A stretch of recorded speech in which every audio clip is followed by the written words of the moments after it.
اپنے فلسطینی بہن بھائیوں کے لیے فائدہ مند ثابت ہو سکتا ہے اور اسرائیل کا منہ توڑ جواب دہ ہو سکتا ہے، وہ کام ہم نے اپنے ملک کے اندر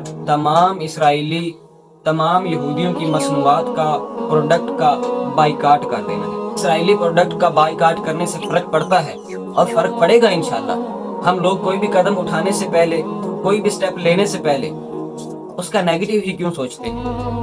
ہم یہ کیوں سوچتے ہیں کہ ایسا کرنے سے ایسا نہیں ہوگا؟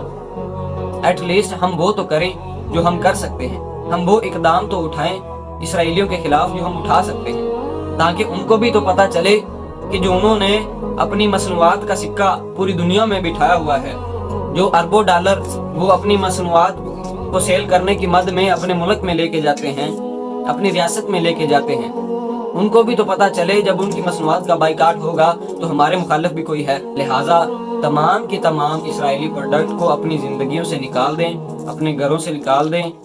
ہم اپنی لذتوں کو اپنے فلسطین بہن بھائیوں کے لیے نہیں چھوڑ سکتے، ان مظلوم بچوں کے لیے نہیں چھوڑ سکتے۔ اگر ہم اسرائیلی پروڈکٹ کا بائیکاٹ نہیں کر سکتے تو کہیں نہ کہیں ہم بھی فلسطینیوں کے ساتھ زیادتی کر رہے ہیں، ہم بھی ان کے ساتھ ناانصافی کر رہے ہیں، اور ہم اسرائیل کے ساتھ کھڑے ہوتے نظر آ رہے ہیں، ہم ظالم کے ساتھ کھڑے ہوئے نظر آ رہے ہیں۔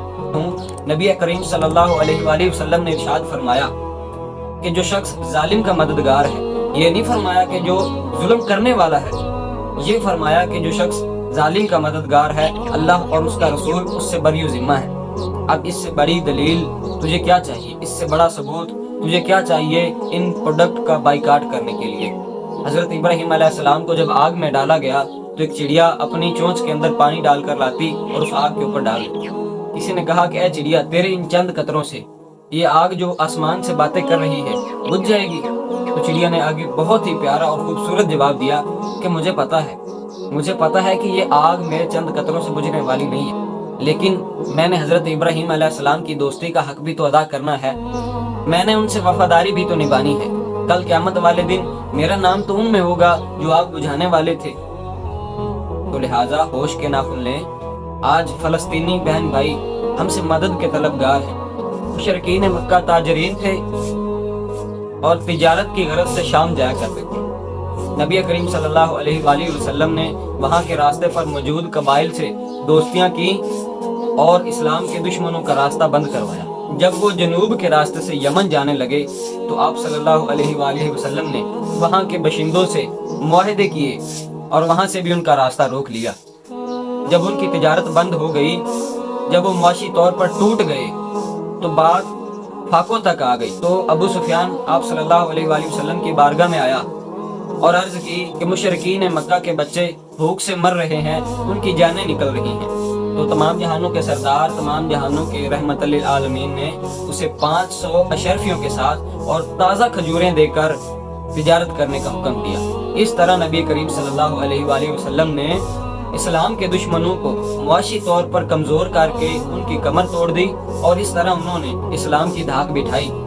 آج ہم بھی ان کی سنت پر چلیں اور یہ عمل اپنائیں۔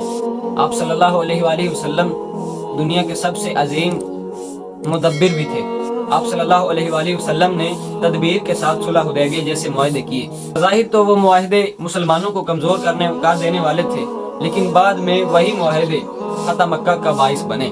آپ صلی اللہ علیہ وآلہ وسلم نے دشمن کے دشمنوں سے دوستیاں کی تاکہ ان کا اثر کم ہو سکے۔ مدینہ کے شمال میں خیبر اور جنوب میں مکہ تھا اور ان دونوں شہروں کے باشندے مسلم مخالف تھے۔ آپ صلی اللہ علیہ وآلہ وسلم نے کمال ذہانت سے صلح حدیبیہ میں مکہ سے یہ وعدہ کیا کہ وہ مسلمانوں کی کسی جنگ میں ان کے خلاف ان کے دشمنوں کا ساتھ نہیں دیں گے۔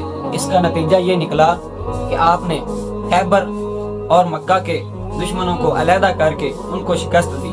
جب بھی کوئی معلم، جب بھی کوئی دانشور دنیا کی عظیم شخصیات کو پڑھنے کی کوشش کرتا ہے تو آپ صلی اللہ علیہ وآلہ وسلم کو سب سے افضل پاتا ہے۔ آج تک ہم نبی کریم صلی اللہ علیہ وآلہ وسلم کے واقعہ معراج، چاند کو توڑنے والے جیسے معجزات کو تو بیان کیا، لیکن بطور بشر ان کے کمالات کو بیان کرنے کی کبھی کوشش نہ کی۔ دنیا کے سب سے عظیم مدبر، دنیا کے سب سے عظیم مفکر، عظیم معلم اور دانشور حضرت محمد مصطفیٰ صلی اللہ علیہ وآلہ وسلم پر لاکھوں کروڑوں درود و سلام۔ میں اس سے اگلی ویڈیو کے اندر آپ لوگوں کو بتاؤں گا کہ کون سی ایسی پروڈکٹ ہیں جن کا ہم نے بائیکاٹ کرنا ہے اور کون سی ایسی پروڈکٹ ہیں جن کو ہم نے اپنی زندگی کے اندر استعمال کرنا ہے۔ یہ تھی میری آج کی ویڈیو۔ میں ہوں آپ لوگوں کا سفیان امیر۔ میرے لیے اور فلسطین کے لیے دعائیں کیجیے گا۔ اللہ تعالی ہم سب کا حامی و ناصر رہے۔ آمین ثم آمین۔